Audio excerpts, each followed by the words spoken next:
Welcome to another edition of the Wolfpacker podcast. I'm filling in for a more able host, Justin Williams. So you'll have to put up with me trying to do this stuff. He has a nice readout at the beginning, so I'm trying to remember it as best I can. This is the Wolfpacker podcast. I'm your host, Matt Carter, joined by my fellow worker at the Wolfpacker, Ethan McDowell. We'll be breaking down the Louisville game here in just a second, but first, some reminders to please rate, review, and subscribe and like and all of that stuff. This podcast, you can get it on wherever you download your podcast. Plus, you can also watch it on YouTube. So be sure to subscribe to our YouTube channel. We've been trying to get that up to 2,000 subscribers. We're getting closer and closer. Leave a comment if you want. Apparently that helps us out. Don't ask me why or how, but it does. So leave a comment there. Reminder on the Wolfpacker.com. Look, it's going to be really busy here in a few weeks. And Ethan is our ace recruiting guy. He's going to be he's going to say goodbye to his family after Thanksgiving. He's going to spend some time with his family at Thanksgiving. He's going to say goodbye to them. He'll see them in January at some point. We got a lot of big decisions coming up, a lot of transfer portal news coming up. It's going to be a really busy December. So go ahead and subscribe now to the Wolfpacker.com if you haven't already. We've got a lot of subscribers on the site. We're very thankful for that. But join the group. And just $10 right now. It's a special for $10. It'll take you all the way to the beginning of next football season or the start of next football season. So you'll be clued in on all of what's going to happen in December if you do that. So sign up for that. And last but not least, we got a sponsor.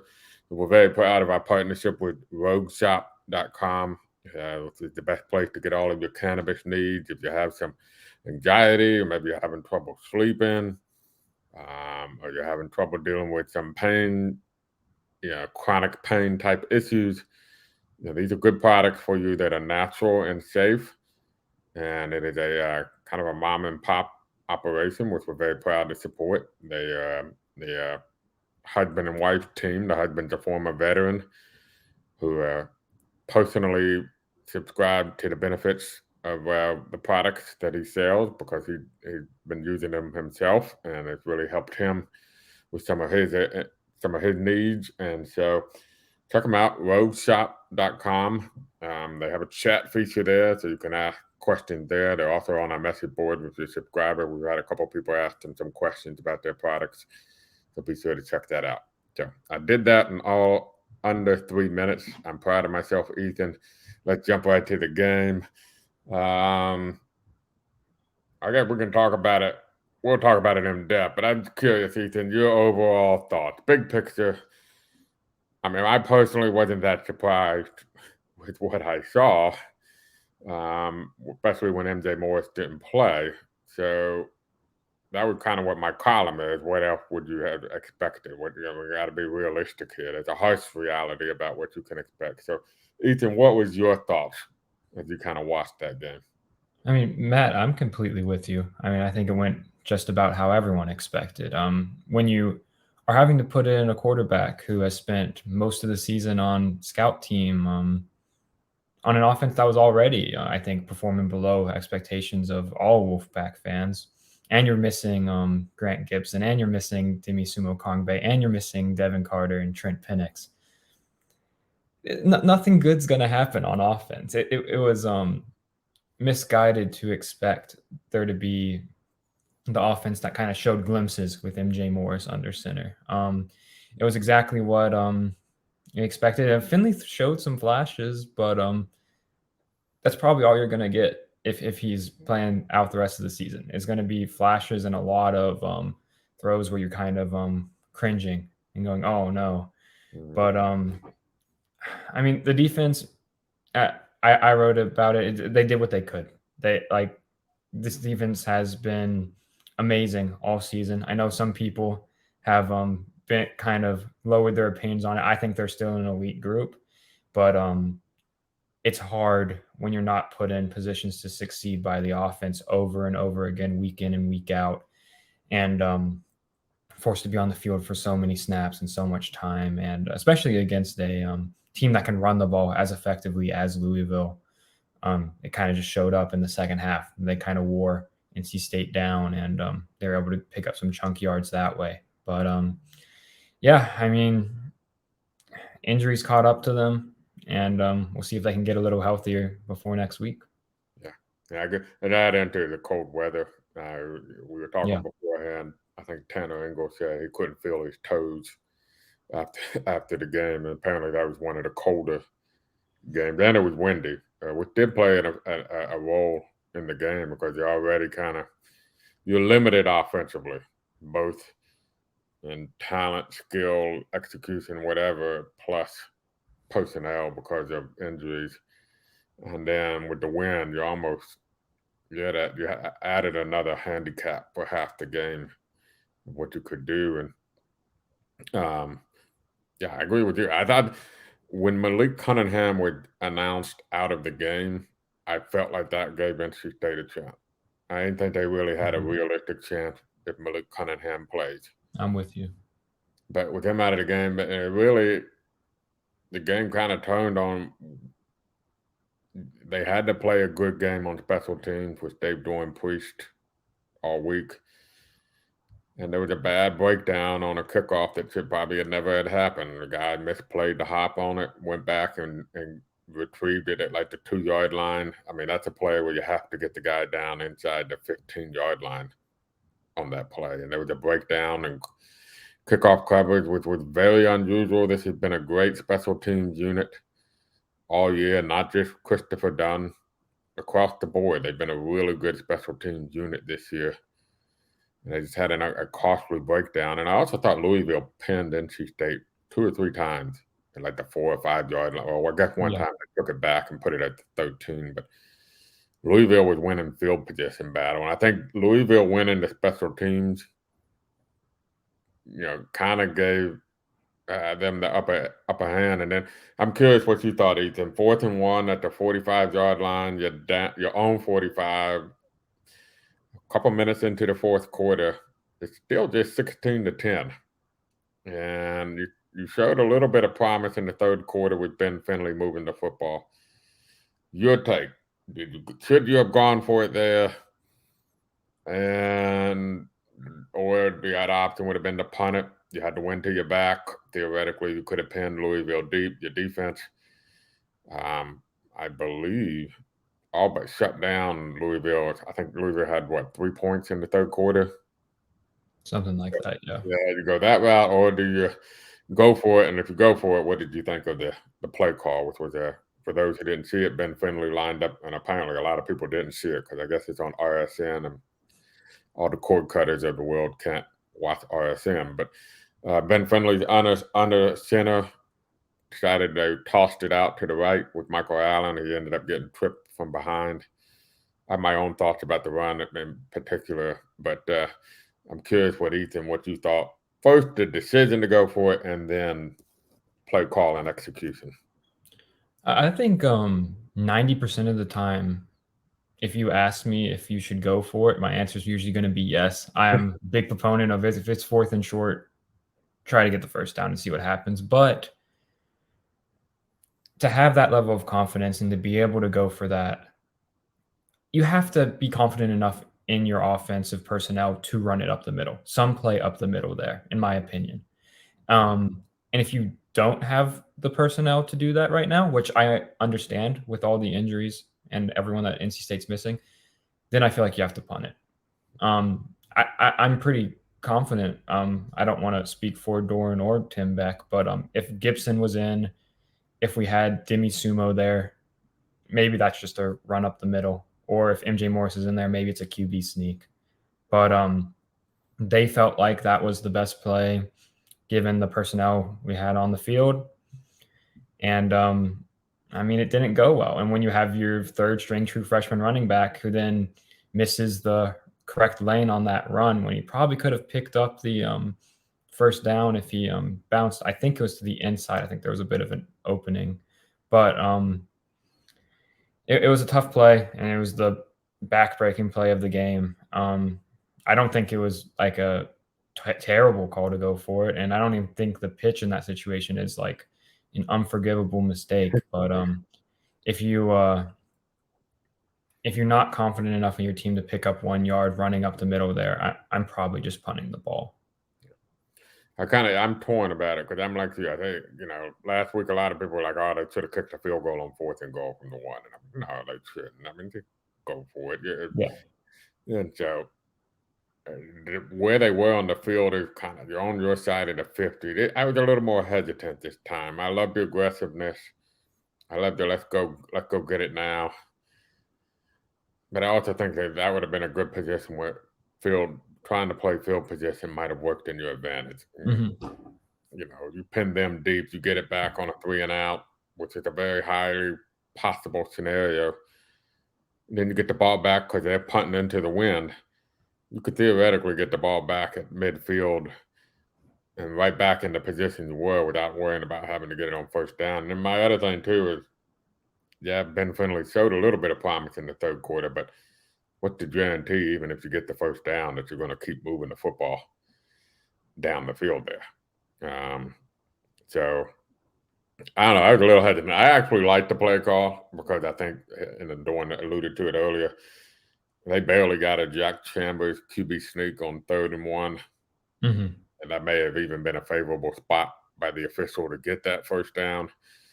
I think Michael Allen just kind of learned a true freshman mistake. As you mentioned, may have missed the lane. Also, he's got to go. When you're in that situation, you gotta go. You put your foot in the ground and you go full speed, and he got all that speed. He ended up being tripped from behind, I think, because he wasn't necessarily running full speed. I didn't feel like. I think he was trying to be patient, wait for the blocker to develop. And that's one of those where you have to kind of kick in and go and just lower your shoulder. You only need a couple inches in that situation. I did think the ball spotted on the previous play was kind of iffy, too. I completely agree. Yeah. I thought he had a 1st down on the previous run. Yep. And I was a little surprised they didn't review it. So, Ben Finley, what do you think? Yeah, it seemed pretty clear to me he's got to be the guy against Chapel Hill if you can't go with MJ Morris. But I also think he got a little bit fortunate. There were probably about 3 or 4 throws that could have been easy interceptions. What did you think? There were I think at least 2 to 3 throws where our wide receivers had to turn into DBs for a split second and break up some passes. But honestly, he played a little bit above my expectations for him. He had a couple throws. He had one to Daryl Jones across the field that was honestly an incredible throw. But and he showed flashes, and I agree. Like, he needs to be the guy moving forward for UNC because they're gonna have to throw the ball against UNC to keep pace with that offense. But I mean, he made questionable mistakes, but he didn't throw an interception until the final play of the game, which was just a desperation heave to the end zone. So if he can minimize a couple of those questionable throws, and maybe NC State gets back a Devin Carter next week, or someone else to help out the offense a little bit, maybe they can put together a better offensive product than what was shown on the field yesterday. But I think he's fine, and I think it's about what you'd expect from a scout team quarterback for the rest of the year. And it's unfortunate it's come to that, but I think he did a pretty good job stepping up when he needed to. Yeah, I thought it clearly gave. I don't know if it's a lack of confidence on Jack Chambers' part, but he was missing receivers. Yeah. And quite frankly, some of them weren't really that close. And they were open guys that were, those are tosses, those are throws you have to make if they're going to be a starting quarterback in the ACC. And I just don't think a defense, they're just going to sell out against the QB run game and the running game in general and make Chambers have to throw the football to beat you. So I don't think that's a recipe for this offense, which we mentioned. Some people I probably had a bad headline on my column because I noticed some people on Twitter took some shots at that. I wasn't trying to. I think I said something like, "And with shorthanded offense, NC State faces long odds." And the point of the column was it was already a below average offense. Why that was the case, even with Devin Leary, it was a below average offense. Why that was the case, that's for Dave Dorn to figure out. That's going to take a long. I mean, that's when he sits down and does his analysis of this season. I would assume that's question number one: offense. What happened? And what do we need to do? How do we fix this? But when you're taking a below average offense and you're taking away the top two quarterbacks, you're taking away the guy that was your leading runner for the first half of the year. You're taking away the guy that was probably your second most productive receiver on the roster. You're taking away the guy that was a matchup nightmare at tight end. And you're taking away the heart and soul of your offensive line, who, by the way, was playing at an all ACC level. I mean, so I have a vote this year on the all ACC team. So I'm very likely to put Grant Gibson on that all ACC team. So when you're a below average offense and you take away that from a below average offense, you really can only do so much, which is why I think you have to go with Finley and just, you're going to have to tolerate the occasional head scratching, moment, because he does not hesitate to throw the football. And even the touchdown throw to Michael Allen, he was kind of fortunate that their DB didn't get there. Two of them, they were all over that play. They just didn't knock it down. It'll also be interesting too. I think Louisville. I saw a quote from Scott Satterfield where they did not prepare for Ben Finley at all, and since they were dramatically different quarterbacks, they had that caveat of they were blind out there trying to defend what was Ben Finley going to do. Now Carolina will have a little bit of a book on Ben Finley. So how did that change things? Now let's look a little bit.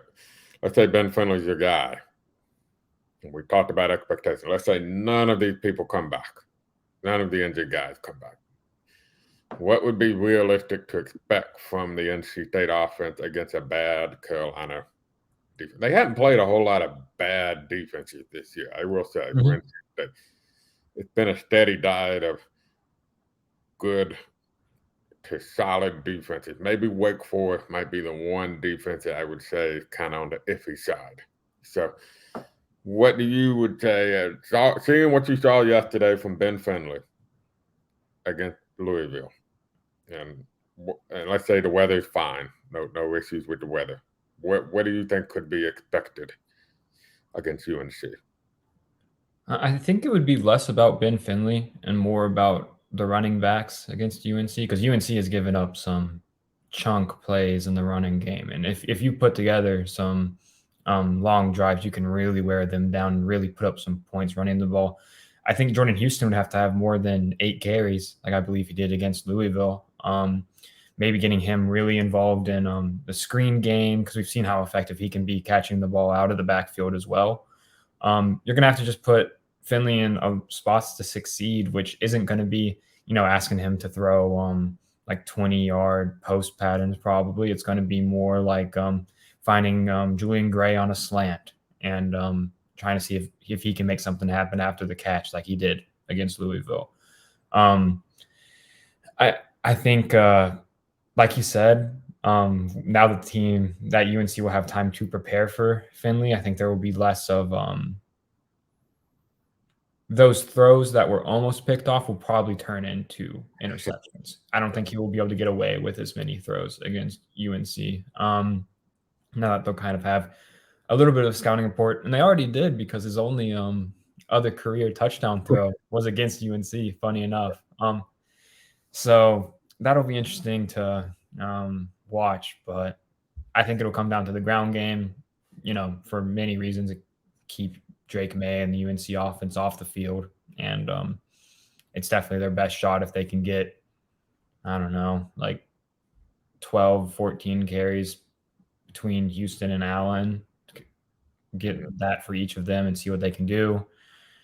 And then it's going to be short passes. If like we've seen against Syracuse is probably the best example, where those penalties pile up and they're in 2nd and 3rd and longs, and they're forced to throw the ball downfield, I don't have much optimism at all for what that offense could look like.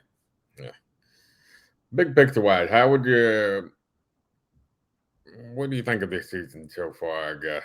I mean, I don't know how else to ask the question. I'll lead the way. I mean, look, this has been a disappointing year because of the expectations.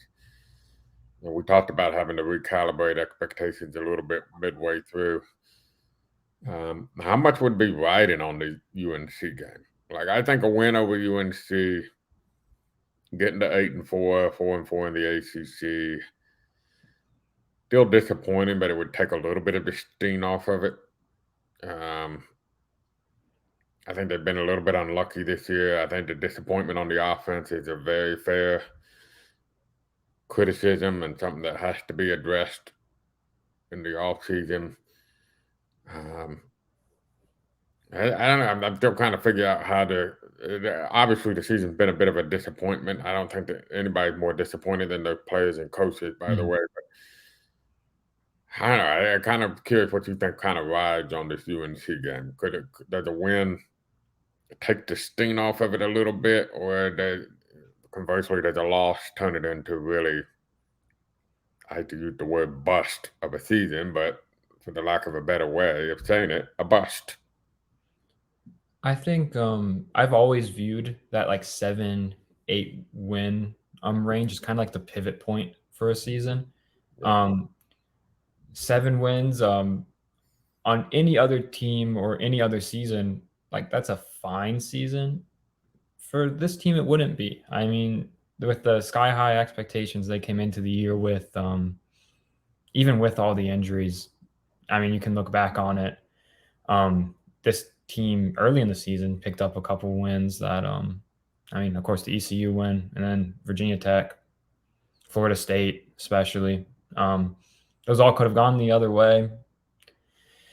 And I think if they were able to beat UNC, get to 8-4, that's if I've learned anything from my 7 months in Raleigh now, that this game matters. It matters a lot. I don't know if I've ever been around a rivalry where the fans care as much about a rivalry, which is really exciting. And I'm sure the players are going to be very, like, motivation's not going to be an issue this week.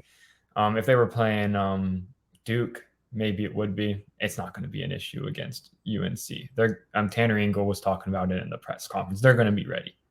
And I think for I'm sure we'll hear from Coach Doran this week, talk about it. I'm sure we'll hear from the players. They care a lot about this game. And I feel like it would be a bit of a morale boost if they could kind of knock UNC off the perch they've been on all season and send them into the ACC championship game with a 2-game losing streak. Yeah. Here's my hot take. I think the Georgia Tech loss is actually for UNC. For those who didn't know, Carolina lost to Georgia Tech. I think they were up. I didn't tune in until second half, but at that, I think they were up 17-0. They were, and then Georgia Tech scored 21. Yeah, unanswered point. I actually think that might actually help NC State. I know sometimes people say you don't want to play a team after a loss, and I'm sure you don't want to. My one caveat is Drake May, looked off in the second half. Wasn't helped. Josh Downs dropped a touchdown pass that probably wins the game for UNC, but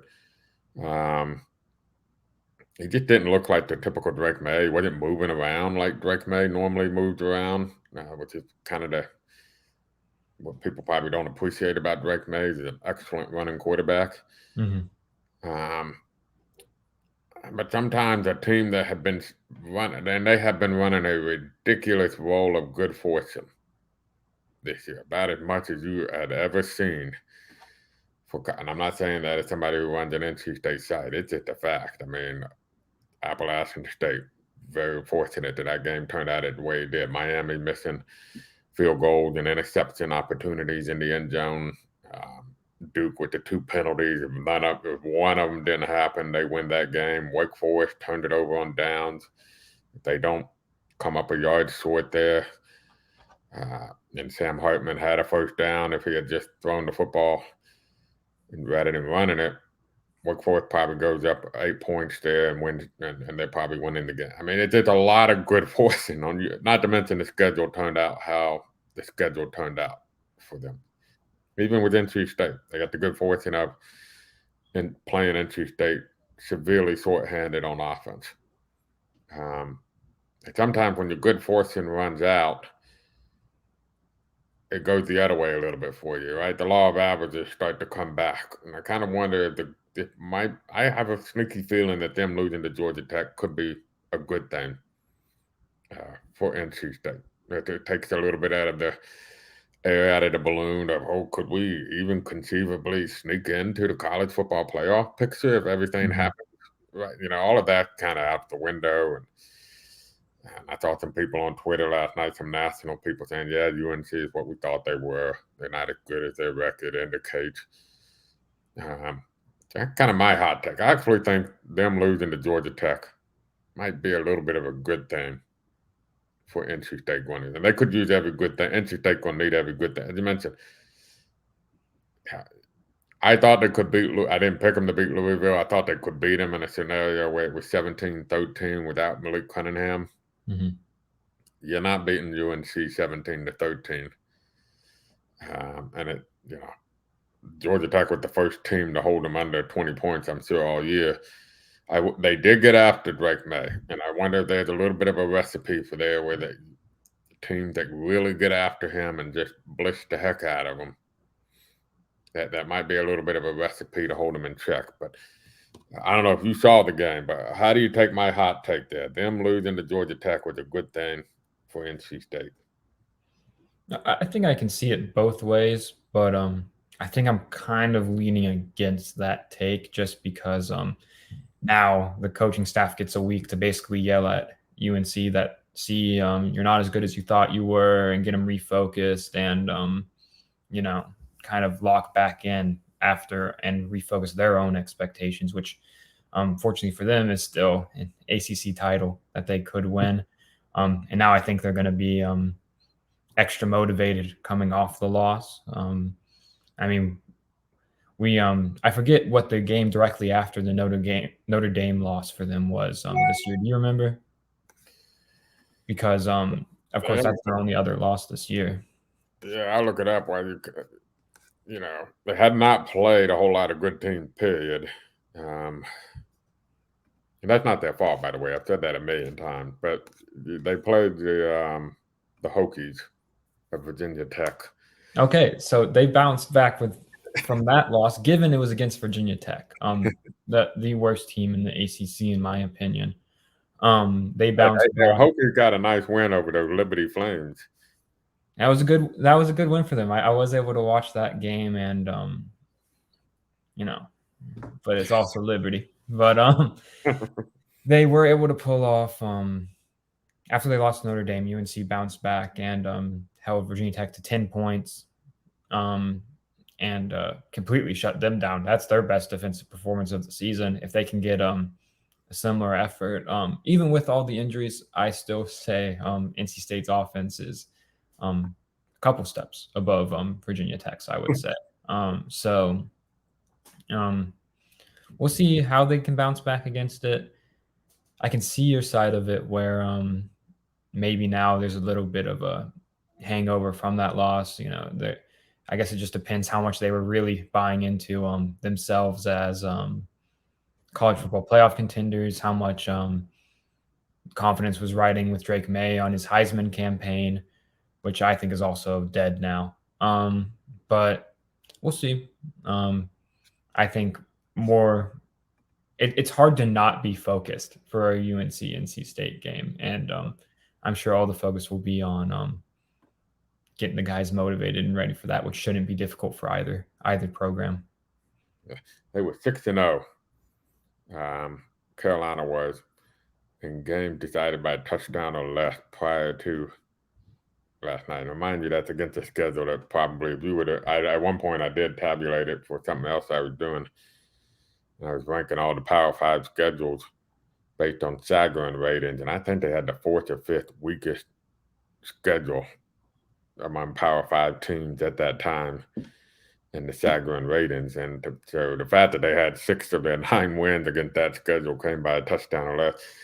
I just think the law of averages may have caught up to them a little bit in that Georgia Tech game. You kind of wonder that still a little bit more of the law of average still to come for them to really catch up. That 6-0 in 1 touchdown or less games is a highly, highly, highly unusual win-loss record.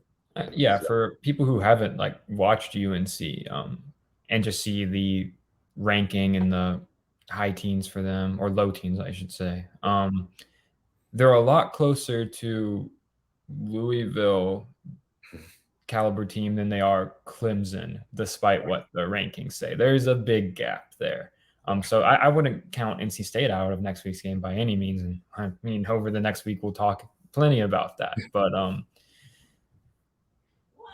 yeah, I still give them a fairly decent shot. And UNC, they're going to be coastal division. They're coastal division champions, but they're not some world beater.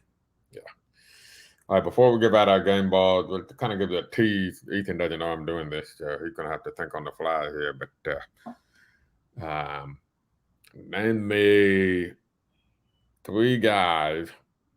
This is a teaser for those who are not yet signed up for the website. 3 guys NC State fans should be following here in Football Recruiting. And there's more than 3, by the way. There's a lot more than 3. But, and in fact, Ethan puts out a list every Wednesday of ranking the players in order of likelihood to come to NC State for those who want to get caught up in a hurry. But name me 3 guys that maybe in the next couple of weeks you're keeping a close eye on if we get to Thanksgiving in that first weekend of December. Yeah, there's a clear number 1 for me, and it's Kelvon McBride. He's a linebacker committed to Vanderbilt. He's been committed there since June. NC State offered right before his senior season started. He was interested, but wanted to focus on football. So now that his senior season's done, he recently took an official visit to NC State. You can read about that on the Wolfpacker.com. We had a long interview with him. And we recently put in a recruiting prediction for him to flip to NC State, which I expect to happen at some point. He gave me an updated timeline on when that decision could come. Also, that's available on the Wolfpacker.com. And he's definitely, I'd say, the primary guy to watch right now. Kamal Bonner is another linebacker that he took an unofficial visit to NC State and is planning out an official return at some point in December before signing day. And another guy that I'd have in there to watch is probably Kendrick Raphael, who he was committed to Iowa for a while. He officially visited NC State in June. He's a 4-star running back who had an absolutely monster senior season. He had an incredible senior year.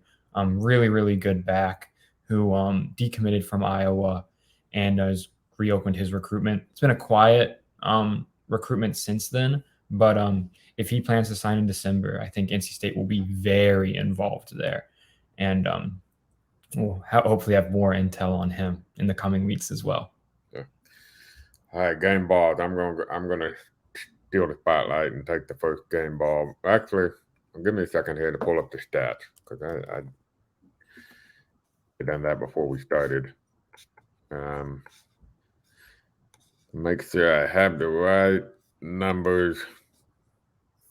Ethan, talk a little bit and stall for me while I pull this up. Well, I can go ahead and give out my first one. I think it's pretty easy. Drake Thomas. I mean, I was looking up his stats, but go ahead. Drake Thomas had another awesome day. 1.5 tackles for loss, half a sack, 4 solo tackles, quarterback hurry. I mean, what else can you say about him that hasn't really been said at this point this season? Going into the year, we knew how good this linebacker core was going to be. And for me, I was looking to see who would kind of like emerge as like the maybe not the best of them, but like the statistical leader. And that's been Drake. He's been incredible this year and has a very legitimate case for ACC Defensive Player of the Year. And against Louisville was constantly disrupting them, always in the backfield, good against the run, good on the blitz. And I think he was even he was very close to an interception at one point even. if he could have scooped it off the ground a little bit. So, he's all-around star for NC State. Continued to play like a star against Louisville. You have anything to add to that? No, I'll go. I'm going to go a little bit off the board on mine and go with a guy that I know a lot of NC State fans feel like should be playing a whole lot more. This is way off the board. I'm going with redshirt freshman receiver Julian Gray. Because every time he touches the ball, I feel like something decent happens. One time he ran the ball, he got 7 yards when it didn't look like there was going to be 7 yards there, but he was able to turn the corner. He had a nice crossing route pass that he turned into a big game. He ended up with 2 catches for 40 yards. I had a 30-plus yard kickoff return once. I'm kind of on the fan bandwagon of those who wonder why Julian Gray doesn't play more, because it gives you some speed and open field abilities that I think are kind of lacking. When you're struggling to move the football on offense, a guy that can turn a 7-yard gain into a 20-yard gain just because he's got the speed to turn a corner or something to that effect might be something you want to put on the field, especially against Carolina defense. Like they've been known to give up yards. They've been getting, so a little bit off the board for me, but I figure I'd give Julian Gray I was going to give it to Drake Thomas, but while I was stalling to try to look up his statistics, that was stolen from me. So lesson learned, nice rookie move on Ethan's part there. Schooled the veteran on the podcast here and took that one away. So, all right, we got a lot coming up this week. UNC game on Friday. We also have NC State undefeated men's basketball team playing the defending national champions in the Bahamas on Wednesday, noon tip-off, ESPN. That'll be followed by games on Thursday and Friday for them as well. And probably won't put this podcast up in time, but women's basketball rematch with UConn Sunday afternoon. Congratulations to the women's cross-country team. Read about that on the website. Individual and team national title for the NCAAs yesterday. So major props to them as well. So we got a lot coming up, and then just around the corner, it's going to be madness sometime around December. With that first Monday after conference championship game, whatever that day is, that's going to be madness. And so you're going to want to be glued to the website. There's going to be a lot coming down. Who knows if Twitter will even be alive and functioning at that point, right? So if Twitter's down, then your only source of info is going to be the Wolfpacker.com. So even if Twitter's up, it still will be your number one source of information there. So real quick shout out to our sponsor, roadshop.com. Appreciate all their support. Again, a reminder, if you have any kind of need for some natural remedies for anxiety or chronic pain or sleep deprivation, it's a great resource to check out. Check them out at roadshop.com. Ethan, why don't you give your Twitter a plug? Yep, you can find me at Ethan M. McDowell for now. We'll see how long that lasts, but for now, I'm there. Share all the recruiting news there, links back to the Wolfpacker, and just want to say, if it goes down, the Wolves Den is our premium forum where we share all of our recruiting news. It's a good community of NC State fans that's growing every day, and it's a place where if you're an avid follower of NC State Twitter and that seems like it's no longer an option for you, Wolves Den is another place where you can still find that community, still talk to a bunch of NC State fans that you can either agree with or fight with in our forums. And it's a good place, and you can get access to that and all of our premium info for only $10 until next football season. Yep. Also, our main Twitter account at the Wolfpacker, our Facebook account, the Wolfpacker. And again, please rate and review and subscribe and like and whatever you're supposed to do to podcast. I don't know, but whatever you're supposed to do, do it. For Ethan, I'm Matt. We'll see you later in the week. Carolina week coming up.